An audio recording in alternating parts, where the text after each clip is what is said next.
స్వస్థతశాల ఇది నా యేసు నివసించశాల బెతెస్దా స్వస్థతశాల ఆదరక నలిగిపోయే వారికి ఆదరణశాల. దేవునికి స్తోత్రములు కలుగునుగాక, దేవునికి మహిమ కలుగునుగాక. సర్వశక్తిమంతుడైనటువంటి దేవాతి దేవుడు శిలువ మీద పలికినటువంటి రెండవ మాటను చదువుకుందాం. పరిశుద్ధ గ్రంథంలో నుండి లూకా సువార్త 23:42-43 వచనాలు. ఆయనను చూచి యేసు, నీవు నీ రాజ్యములోనికి వచ్చినప్పుడు నన్ను జ్ఞాపకము చేసుకొనుమనెను. అందుకు ఆయన వానితో, నేడు నీవు నాతో కూడా పరదేశులో ఉందువని నిశ్చయముగా నీతో చెప్పుచున్నానెను. దేవుడి శ్రేష్టమైన మాటలు దీవించి ఆశీర్వదించునుగాక. సర్వశక్తిమంతుడైనటువంటి దేవాతి దేవుడు శిలువ మీద ఉన్నాడు. ఆయన శిలువకు వేలాడబడి ఉన్నాడు. ఆయనతో పాటు ఇద్దరు దొంగలు ఇటొకరు అటొకరు ఉన్నారు. 6 గంటలు ఉన్నాడు కదా. ఇప్పుడు ఈ దొంగలు ఇద్దరు ఉన్నారు కదా, ఇటొకరు అటొకరు.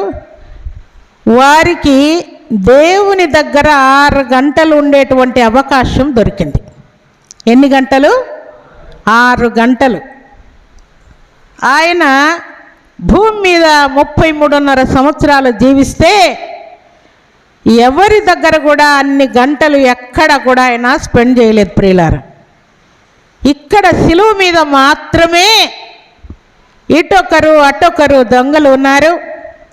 వారి మధ్య దేవుడు 6 గంటలు ఉన్నాడు. ఇది మంచి అవకాశం వారికి. ఈ ఇద్దరు దొంగలు ఏ దొంగలని రాయబడింది చెప్పండి బైబిల్లో? ఏ దొంగలంట? బందిపోటు దొంగలను రాయబడింది. మామూలు దొంగలు కాదు వీరు. దారి వెంట మనం ప్రయాణం చేస్తున్నాం అనుకోండి, మన దగ్గర వెండి కానీ బంగారు కానీ అమౌంట్ కానీ ఇంకేదైనా విలువైంది మన దగ్గర ఉంటే వారు తీసుకోవాలంటే మనల్ని బంధించి కూడా తీసుకుంటారు. అట్టి వారిని బందిపోటు దొంగలు అంటారు. లేదు, మనల్ని పొడిచి కానీ తీసుకుంటారు. పొడిచైనా తీసుకుంటారు. తర్వాత ఎక్కువ అవసరమైతే చంపేసైనా మన దగ్గర ఉన్న ఏదో దాన్ని తీసుకుంటారు. ఇలాంటి వారిని బంధించి చంపేసి కొట్టి ఏదైనా హింస కలుగ చేసి మనల్ని దోచుకునే వారే బందిపోటు దొంగలు.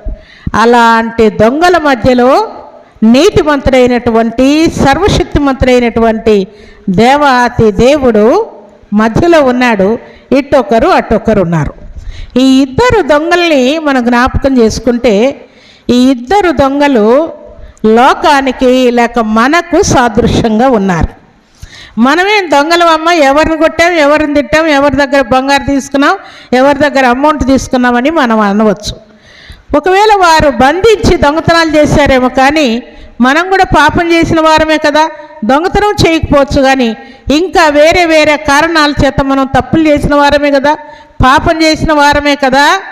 మొదటి దొంగ ఏమంటున్నాడంట చూడండి, లూకా సువార్త 23వ అధ్యాయం 39 నుండి చదువుకుంటే మనకు క్లారిటీగా అర్థమైంది. వేలాడబడిన నేరస్తులలో ఒకడు ఆయనను దూషించుచు, క్రీస్తువు కదా, నిన్ను నీవు రక్షించుకునము, మమ్మను కూడా రక్షించుమని చెప్పాను. మొట్టమొదట ఉన్నటువంటి దొంగ ఏమంటున్నాడు? దేవుణ్ణి దూషిస్తూ ఉన్నాడంట. వాడు కొద్దిసేపు ఉంటే ఏమైంది వానికి చెప్పండి? దూషించుచు, నీవు క్రీస్తువు కదా, నిన్ను నీవు రక్షించుకొని మమ్మను కూడా రక్షించు అంటూ ఉన్నాడు. ఈ మొదటి దొంగ ఎందుకు దేవుణ్ణి దూషించి ఉంటాడు చెప్పండి? అప్పటికే కింద ఉన్న వాళ్ళు ఏం చేస్తున్నారు? కొడుతూ ఉన్నారు, తిడుతూ ఉన్నారు, హేళన చేస్తూ ఉన్నారు, ఉమ్మేస్తూ ఉన్నారు, సిలువ వేయండి అని కేకలేస్తూ ఉన్నారు, కొట్టండి అంటున్నారు, తిట్టండి అంటూ ఉన్నారు. ఇష్టం వచ్చినట్టుగా దేవుణ్ణి ఒక బాలాట ఆడుకున్నట్టుగా ఆడుకుంటూ ఉన్నారు. కింద ఉన్నటువంటి వ్యక్తులు ఏం చేస్తున్నారో అదే ఈ మొదటి దొంగ చేస్తూ ఉన్నాడు.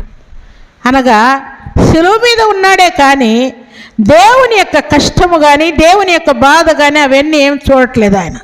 దేవుని వైపు చూడట్లేదు. ఎవరి వైపు చూస్తున్నాడు చెప్పండి? ప్రజల వైపు చూస్తూ ఉన్నాడు. ప్రజలు ఏం చేస్తున్నారని చూస్తూ ఉన్నాడు. ప్రజలు ఎట్లా కేకలేస్తున్నారని చూస్తున్నాడు. ప్రజలు ఎట్లా దేవుని దూషిస్తున్నారని చూస్తూ ఉన్నాడు తప్ప దేవుని వైపు ఆయన చూడడం లేదు.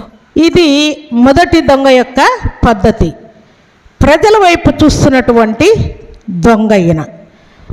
రెండవ వాడిని చూద్దాం. చూడండి 40వ వచనం. అయితే రెండవ వాడు వానిని గద్దించి, నీవు అదే శిక్షా విధిలో ఉన్నావు గనుక దేవునికి భయపడవా? మనకైతే ఇది న్యాయమే. దేవునికి స్తోత్రములు కలుగునుగాక, దేవునికి మహిమ కలుగునుగాక. ఈ మాట ఎంతమందికి వస్తుంది ప్రియులారా? శిక్ష ఏదైనా మన మీదకి వస్తే మనకైతే ఇది న్యాయమే. ఈ రెండవ దొంగ ఏమంటున్నాడు? అనేకులను బంధించి కొట్టి చంపి వారి దగ్గర అమౌంట్ వెండి బంగారము దోచుకొని వారిని చంపి నానా రకాలుగా దయ లేకుండా ప్రవర్తించినటువంటి గజ దొంగలం మనం, బందిపోటు దొంగలం మనం. మనకిది ఈ శిక్ష న్యాయమే, కానీ మనలాంటి వాడు కాదు ఈయన అంటూ ఉన్నాడు. తీస్తున్న నోర్మీరా, నువ్వు నేను తప్పు చేశాం కానీ ఆయన ఏం చేశాడు? ఆయన ఏ పాపం చేయలేదు కదా అంటూ ఉన్నాడు. అంటూ కింద మాట చూడండి. మనము చేసిన వాటికి తగిన ఫలము పొందుచున్నాము, కానీ ఈయన ఏ తప్పు చేయలేదని చెప్పి, ఈయన ఏ తప్పు చేయలేదు. మనం తప్పు చేశాం కానీ ఈయన మాత్రం ఏ తప్పు చేయలేదు అంటూ ఉన్నాడు. ఎందుకు ఈయన ఈ మాట అంటూ ఉన్నా అంటే, దేవుడు శిలువ మీద పలికినటువంటి మొదటి మాట ఏంటి చెప్పండి? తండ్రి, వీరేమి చేయుచున్నారో వీరెరుగరు గనుక వీరిని క్షమించు. ఈ మాట బాణం వలె ఈ రెండవ దొంగకు తగిలింది ప్రియులారా. ఈయనేంటి ఇంత కొడతా ఉంటే, ముళ్ళ కిరీటం పెడితే, చేతులు కాళ్ళలో మేకులు కొడితే, వీపంతా కొరడా దెబ్బలు కొట్టి ప్రక్కలో బల్లెం పోటు పొడిచి ఇష్టం వచ్చినట్టుగా నానా యాతన పెడతా ఉంటే, తండ్రి వీరేమి చేస్తున్నారో వీరెరుగరు గనుక వీరిని క్షమించు అంటున్నాడే. అట్లయితే కొడుతున్న వారినే క్షమించమంటున్నాడే. నేను గజ దొంగను కదా, బందిపోటు దొంగను కదా, అయితే నా తప్పులు కూడా ఈయన క్షమిస్తాడేమో అని తన హృదయంలో అనుకొని దేవుడు పలికినటువంటి మొదటి మాట ఆయనకు పశ్చాత్తాపం కలుగజేసింది ప్రియులారా. ఈయన మొదటి దొంగ ఎవరి వైపు చూస్తున్నాడని చెప్పుకున్నా? ప్రజల వైపు చూస్తున్నాడు. ఈ రెండవ దొంగ ప్రజల వైపు చూడట్లేదు ప్రియులారా. ఆది నుండి యేసు వైపే చూస్తున్నాడు. కింద మాట చూడండి, ఆ మాట చదువుకుందాం. లూకాసు సువార్త 23వ అధ్యాయం 42వ వచనం. ఆయనను చూచి ఏం చేస్తున్నాడు ఈయన? ప్రజల వైపు చూడట్లేదు, వాళ్ళ కేకల వైపు చూడట్లేదు, వాళ్ళ అరుపుల వైపు చూడకుండా ఆయనను చూచి, యేసు నీవు నీ రాజ్యములోనికి వచ్చినప్పుడు నన్ను జ్ఞాపకము చేసుకొనుమనెను. ఇప్పుడు ఈయనకేమైందంటే అర్థమైపోయింది, నిజముగా ఈయన దైవ కుమారుడే. భూమి మీద ఎవరైనా ఈలాగు కొడుతూ తిడుతూ హింసిస్తూ ఉంటే, తండ్రి వీరేమి చేస్తున్నారో వీరెరుగరు గనుక వీరిని క్షమించమని ఎవరైనా పలుకుతారా? ఈయన పలుకుతున్నాడంటే ఈయన దైవ కుమారుడే అని ఈయనకు అర్థమైపోయింది. పరిపూర్ణ విశ్వాసం వచ్చేసింది. నన్ను కూడా వీరిని క్షమించమంటున్నాడంటే నన్ను కూడా క్షమిస్తాడని అర్థమైపోయి ఈయన తప్పకుండా మూడో దినం తిరిగి సజీవుడిగా లేస్తాడు, పరలోక రాజ్యానికి ఆరోహణమై వెళ్ళిపోతాడు, మరలా రానై ఉన్నాడని నమ్మి విశ్వాసముతో ఈ మంచి మాట, నీవు నీ రాజ్యముతో వచ్చినప్పుడు నన్నొక్కటి జ్ఞాపకం చేసుకో, నా పాపాలన్నీ క్షమించు, నేను బందిపోటు దొంగనని క్షమించు, గజ దొంగనని నన్ను క్షమించి నీ రాజ్యములో నన్ను చేర్చుకో అంటూ ఉన్నాడు. నీ రాజ్యముతో వచ్చినప్పుడు, అనగా దేవుని యొక్క రాకడొచ్చినప్పుడు, దేవుడు నీతిమంతులను పాపులను వేరు చేసినప్పుడు, గొర్రెలను మేకలను వేరు చేసినప్పుడు నన్ను కూడా జ్ఞాపకం చేసుకొని నీ రాజ్యంలో నన్ను చేర్చుకోయ్యా అంటూ ఉన్నాడు. దేవుడు ఏమంటున్నాడో చూడండి, కింద మాట చదువుకుందాం. 43వ వచనం. అందుకాయన వానితో, నేడు నీవు నాతో కూడా పరదేశులో ఉందువని నిశ్చయముగా నీకు చెప్తూ ఉన్నాను అంటున్నాడు. ఈరోజే నువ్వు నాతో కూడా పరదేశులో ఉంటావు, పరలోక రాజ్యంలో ఉంటావు అనట్లేదు. ఎక్కడుంటాయంట? పరదేశులో ఉంటావు. అనగా పరదేశు ఉందని, పరదేశులోనికి ముందు మనం చనిపోయిన తర్వాత పరలోకం చేరకుండా పరదేశులో ఉంటామని దేవుడు ఇక్కడ జ్ఞాపకం చేస్తూ ఉన్నాడు. ఆ దొంగకు కూడా ఇంకా పరిపూర్ణ విశ్వాసం వచ్చేటట్టుగా నిశ్చయముగా నీవు నాతో కూడా పరదేశులో ఉంటావని కూడా చెప్తూ ఉన్నాడు. ఇద్దరు దొంగల్ని దేనికి సాదృశ్యం అని చెప్పుకున్నాం? లోకానికి సాదృశ్యం అనుకున్నాం. లోకంలో ఎవరున్నారు? నీతిమంతులు ఉన్నారు, పాపులు ఉన్నారు. మనము ఉన్నాం, ప్రభు నమ్మిన మనము ఉన్నాము, నమ్మని వారు కూడా ఉన్నారు. అనగా దేవునికి పక్కన మొదటి వాడేమో లోకముగా ఉంటూ ఉన్నాడు, లేక పాపిగా ఉంటూ ఉన్నాడు. రెండో పక్కన ఉన్నటువంటి వ్యక్తి మాత్రం నీతిమంతుడుగా కనబడుతూ ఉన్నాడు. లేదు ప్రియులారా, నిశ్చయముగా నీవు నాతో కూడా పరదేశంలో ఉంటావని చెప్తూ ఉన్నాడు. దేవుడు వారి మధ్య ఉన్నాడు. మొదటి వాడేమో దేవుడు పక్కనే ఉన్నా కూడా దేవుణ్ణి మరి ఆయనకు పనికొచ్చేటట్టుగా దేవుని వలన వచ్చేటువంటి రక్షణను, దీవెనను, పరలోక రాజ్యాన్ని పొందకుండా పోగొట్టుకుంటున్నాడు. రెండవ వాడేమో పొందుకొని నిశ్చయంగా పరదేశంలో ఉంటామని దేవుడు సెలవిస్తున్నాడు. దీనికి రోమీలకు రాసిన పత్రిక 3వ అధ్యాయం 23వ వచనాన్ని చదువుకుందాం. ఏ భేదమును లేదు, అందరూ పాపం చేసి దేవుడు అనుగ్రహించు మహిమను పొందలేకపోతున్నారు. మహిమ ఇప్పుడు శిలువ పక్కనే ఉందా లేదా చెప్పండి? దేవుడు ఎక్కడుంటే అక్కడ మహిమ ఉన్నట్టే కదా. దేవుడు పక్కనే ఉన్నాడు. మొదటివాడు యూజ్ చేసుకోవట్లేదు, రెండవ వాడు యూజ్ చేసుకుంటున్నాడు. ఇక్కడ ఏమని చదువుకున్నాం మనం? భేదమేమీ లేదు, అందరూ పాపం చేసి దేవుడు అనుగ్రహించు మహిమను, దేవుడు అనుగ్రహించినటువంటి మహిమ అక్కడే ఉన్నది ప్రియులారా. కానీ మొదటివాడు దాన్ని యూజ్ చేసుకోకుండా పొందలేకపోతూ ఉన్నాడు. రెండవ వాడు దాన్ని పొందుకున్నాడు, కరెక్ట్ టైంలో పొందుకున్నాడు. ప్రభు సన్నిధిలో చేరిన ప్రభు బిడ్డలమైన మనం కూడా ప్రస్తుత కాలంలో కృపాకాలంలో ఉన్నాం. దేవుడు అందేటువంటి టైంలో ఉన్నాం. ప్రార్థన చేయడానికి అనుకూల సమయంలో ఉన్నాం. వాక్యం చదవడానికి కూడా అనుకూల సమయం, మందిరాలు రావడానికి కూడా అనుకూల సమయం, దేవుని సన్నిధిలో పరిచర్య చేయడానికి అనుకూల సమయం, పని చేయడానికి అనుకూల సమయం, దేవునికి అర్పణ ఇవ్వడానికి అనుకూల సమయం, దేవుని కోసం ఏ త్యాగమైనా చేయటానికి అనుకూల సమయము మనకున్నది ఇప్పుడు.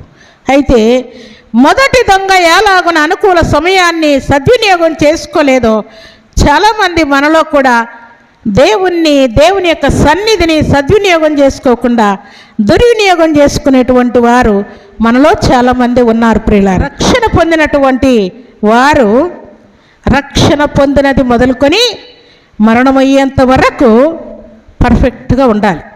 వారైతేనే పరలోక రాజ్యానికి చేరేటువంటి అవకాశం ఉంటుంది. ఎలా? పాస్ మార్క్ వస్తేనే వారు పాస్ అవుతారు. వారికి ఇష్టం వచ్చినట్టు, వారికి నచ్చినట్టు రాస్తే పాస్ మార్క్ ఉండదు. పాస్ మార్క్ లేకపోతే వాళ్ళు నెక్స్ట్ మరలా స్టెప్ వేసే అవకాశం ఉండదు. ఎక్కడేసిన గొంగలు అక్కడే ఉన్నట్టుగా ఫెయిల్ అయ్యి ఇంట్లో కూర్చుంటారు. దేవుని నమ్ముకున్నటువంటి వారు కూడా ఇది కలిగి ఉండాలి. మనం ఇప్పుడు పరీక్షా కాలంలో ఉన్నాం. మనము పిల్లలైతే 100కి 100 రాకపోయినా పాస్ మార్క్ వస్తే వారు నెక్స్ట్ ఇయర్ మరలా పాస్ అయితే ఇంకా వారు దేవుని కృపను పొందుకొని, దేవుని యొక్క ఆశీర్వాదం పొందుకొని ఒక్కొక్కటిగా వారు దీవించబడుతూ ముందుకు పోతూ ఉంటారు ప్రియులారా. అయితే ఆత్మీయులకు అలాంటిది లేదు ప్రియులారా. ఏంటంటే రక్షణ పొందిన వారికి 4 స్టెప్పులు. మొదటి స్టెప్పుకు 25 మార్క్స్ ఇస్తాడంట దేవుడు. ఏంటి ఆ లక్షణం? ఏంటి అంటే దేవుణ్ణి దేవునిగా ఒప్పుకొని, దేవా నీవే రాజుల రాజు అని, ప్రభువుల ప్రభు అని నేను ఒప్పుకుంటున్నానయ్యా అని దేవుణ్ణి దేవునిగా ఒప్పుకుంటే 25 మార్కులు వేస్తా అంట దేవుడు. తర్వాత ఒప్పుకుంటే సరిపోదు ప్రియులారా, ఒప్పుకున్న తర్వాత ఏం చేయాలంట? యేసు నామములో ప్రార్థన చేసేవారికి మరి 25 వేస్తా అంట. ఎన్నైనాయి? 15, 50 అయినాయి కదా. నమ్మి బాప్తిసం పొందిన వారికి 25. దేవుడు నిశ్చయముగా నాతో కూడా పరదేశంలో ఉంటావని చెప్పినటువంటి వ్యక్తి ఎన్ని మార్కులు పడి ఉంటాయి ఆయనకు చెప్పండి? 50 వరకు అయితే ఈయనకు సరిపోతాయి. ఈయన నమ్మి బాప్తిసం తీసుకోలేదు. తీసుకున్నాడా? తీసుకోలేదు కదా. కానీ దేవుడు ఆయన నమ్మకాన్ని చూసి బాప్తిసం తీసుకున్న వాని లెక్కలోనికి తీసుకున్నాడు ఆయన. అంతే. దేవుని ద్వారా ఒక మేలు కానీ, ఒక దీవెన కానీ, ఒక ఆశీర్వాదం కానీ పొందలేదు. మందిరానికి రాలేదు, వాక్యం చదవలేదు, ప్రార్థన చేయలేదు, దేవుని దగ్గర దేవుని యొక్క శరీరాన్ని, రక్తాన్ని కూడా ఆయన పుచ్చుకోలేదు ప్రియులారా. అయినా కూడా నమ్మి బాప్తిసం పుచ్చుకున్న వానికి 25 మార్క్స్ ఎట్లా ఇస్తున్నాడో అట్లే ఈయనకు కూడా దేవుడు ఇచ్చేసాడంట. తర్వాత ఈయనకు మాత్రమే ఈ అవకాశం దొరికింది, ఇంకెవరికి లేదు ప్రియులారా. నేను కూడా దొంగ వలె ప్రాణం పోయేటప్పుడు, యాక్సిడెంట్ అయ్యేటప్పుడు, ఏదైనా మరణకరమైన రోగం వచ్చి ఇంక కొద్దిసేపు ఉంటే చనిపోతాననుకున్న టైంలో పామో తేలో ఏదైనా నాకు కుడితే, లేక హార్ట్ అటాక్ వస్తే, టక్కున దేవా నీ రాజ్యంలోనికి వచ్చినప్పుడు దొంగ వలె నన్ను కూడా జ్ఞాపకం చేసుకో అని అంటాను. అప్పుడు నేను కూడా పరదేశంలో చేరిపోతాను అనుకుంటే మనల్ని మనం మోసం చేసుకున్నట్టే ప్రియులారా. ఈ అవకాశం ఈయనకు మాత్రం వచ్చింది, కానీ మనకు అలాంటి అవకాశం లేదు. తప్పకుండా నమ్మాలి, తప్పకుండా బాప్తిసం తీసుకోవాలి. బాప్తిసం తీసుకున్న వరకు 75 మార్క్స్ వస్తాయి. తర్వాత చివరిది ఏంటంటే అంతము వరకు. అంతం ఎప్పుడు? మనం మరణమైనప్పుడు అంతం అనుకోవాలి. లేదంటే మనం జీవిస్తూ ఉండగానే దేవుని యొక్క రాకడొస్తే కూడా అంతమనే చెప్పుకోవాలి. అంతవరకు, అంతము వరకు నమ్మకముగా ఉండాలి. అంతము వరకు నమ్మకముగా ఉండవానికి మరొక 25. మొత్తం ఎన్ని అయినాయి ఇప్పుడు చెప్పండి? 100 అయినాయి కదా. 100కు 100 ఉంటేనే పరలోక రాజ్యం చేరుతాం. నచ్చినట్టుగా, నీకు కుదిరినట్టుగా, నీకు వీలైనట్టుగా నువ్వు నటిస్తూ, భర్తకు తెలియక, భార్యకు తెలియక, తల్లికి తెలియక, తండ్రికి తెలియక, ఎట్లా నీకు నచ్చినట్టుగా నువ్వు ఉంటే ఈ 100 మార్క్స్ నీకు రావు. రాకుంటే నువ్వు బాప్తిసం తీసుకున్నా, ప్రార్థన చేసినా, మందిరానికి వచ్చినా, ఏమి చేసినా దేవుని యొక్క రాకడ వచ్చినప్పుడు నువ్వు ఎత్తబడే ప్రసక్తి ఉండదు. ఈ వ్యక్తి వలె పరదేశు చేరేటువంటి భాగ్యము కూడా ఉండదు ప్రియులారా. అందుకని దేవుడు యేసయ్య పక్కన ఉన్నటువంటి ఆ దొంగలకు ఇచ్చినటువంటి మంచి అవకాశాన్ని దేవుడు మనకు కూడా ఇచ్చాడు ప్రియులారా. 6 గంటలు, 6 అనే సంఖ్య నరుని యొక్క సంఖ్య. మానవుని సంఖ్య ఎంత? 6. ఎందుకు చెప్పండి? 6వ దినమున దేవుడు మానవుని సృజించాడు. అందుకే దేవుడు శిలువ మీద 6 గంటలు, 6 గంటలు ఉన్నది కూడా ఎవరి కోసం? దేవుని కోసం, మన కోసమా? ఎవరి కోసం? మన కోసమే కదా. మనము మరణం పొందకుండా, శిలువ శ్రమ అనుభవించకుండా, శాపం మన మీద ఉండకుండా, అపవాది ఉచ్చులో మనం ఉండకుండా ఉండుట కొరకై దేవుడు 6 గంటలు అక్కడ శ్రమ అనుభవించాడు.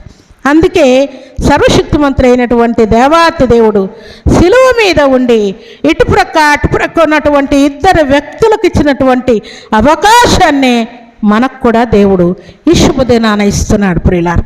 ఇంకా నీవు మారు మనసు పొందక, పాపములు ఒప్పుకొనక, ఇంకా పాపంలోను, శాపంలోను, కోపంలోను, కుట్రతోను, అసూయతోను, అన్యాయముతోను, పాప శాప సంబంధమైనటువంటి క్రియల చేత గర్వముతో, అహంకారముతో నటిస్తూ ఉంటే నీలాంటి వారిని, నాలాంటి వారిని ఎలాగ అనచాలో కూడా దేవునికి బాగా తెలుసు. ఇలాంటి గుణాలు మనలో ఉంటే వాటిని అణచటానికి దేవునికి బాగా తెలుసు ప్రియులారు. ఇప్పుడు దేవుని సన్నిధిలో మీరు చేరి ఉన్నారు. దేవుని సన్నిధిలో చేరిన తర్వాత మీ మనసు ఎక్కడ ఉండాలి చెప్పండి? దేవుని సన్నిధిలో చేరిన తర్వాత ఎక్కడ ఉండాలి? ఇక్కడే ఉండాలి కదా.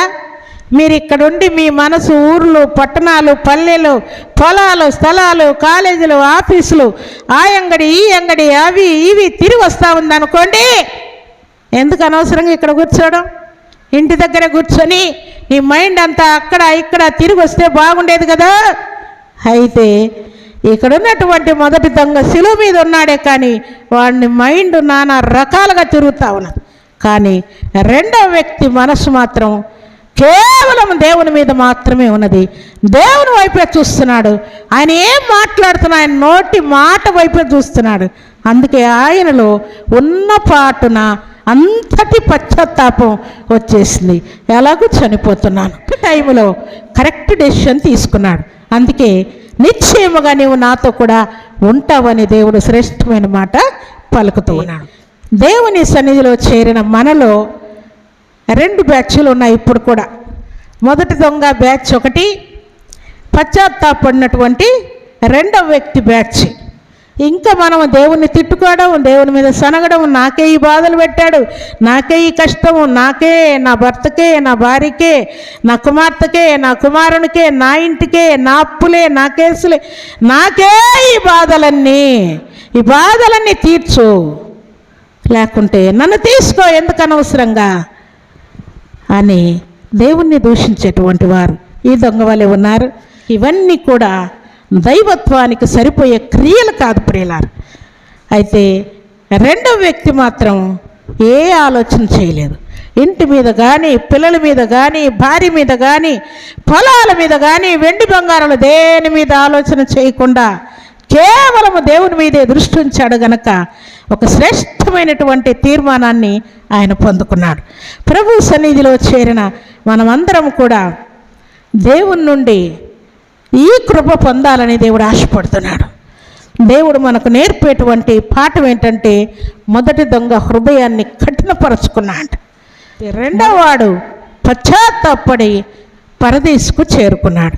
ప్రభు సన్నిధిలో చేరిన ప్రభు బిడ్డలమైన మనం ఈ దొంగకు సరిపోయినట్టున్నామా, పశ్చాత్తాపడినటువంటి ఆ నీతిమంతునికి సరిపోయినట్టున్నామా అని మనల్ని మనం పరీక్ష చేసుకోవాలని ఈ శుభదినాన దేవుడు జ్ఞాపకం చేస్తున్నాడు. దేవుడు శిలువలో ఆయన ఏ పాపం చేయాలి, ఆయన ఇట్లా కొడుతున్నారు అట్లా కొడుతున్నారు అని దుఃఖపడుతూ ఉంటాం కదా. అయితే ఇక్కడున్నటువంటి ఈ దొంగ పశ్చాత్తాపడినటువంటి ఈ వ్యక్తి ఆయన హృదయాన్ని పశ్చాత్తాపంతో నింపుకొని దేవుడు పలికినటువంటి 7 మాటలు ఈయన విని ఉంటాడా లేదా చెప్పండి? శిలువ మీద ఆయన పలికిన మాటలన్నీ విని ఉంటాడా లేదా? తప్పకుండా విన్నాడు ప్రియులారా. ఒకే మాటతో, ఒకే చూపుతో దేవుని యొక్క క్రియ ఈ వ్యక్తిలో క్రియ జరిగిస్తూ ఉన్నది ప్రియులారా. అలాగూ ప్రభు సన్నిధిలో చేరిన మనమందరం కూడా ఈ శుభదినాన మన అంతరంగాలు మొదటి దొంగకు సరిపోయిన దీవెనను పొందినటువంటి ఈ రెండవ వ్యక్తి వలె మనం కూడా పశ్చాత్తాపడితే దేవుని యొక్క కృపను పొందుకుంటాం. నిశ్చయముగా పరలోక రాజ్యం చేరే భాగ్యాన్ని దేవుడు తప్పకుండా ఇస్తాడు. భాగ్యం సర్వశక్తిమంతుడు అయినటువంటి దేవాతి దేవుడు మనందరికీ సర్వ సమృద్ధిగా అనుగ్రహించి ఆశీర్వదించునుగాక. ఆమేన్.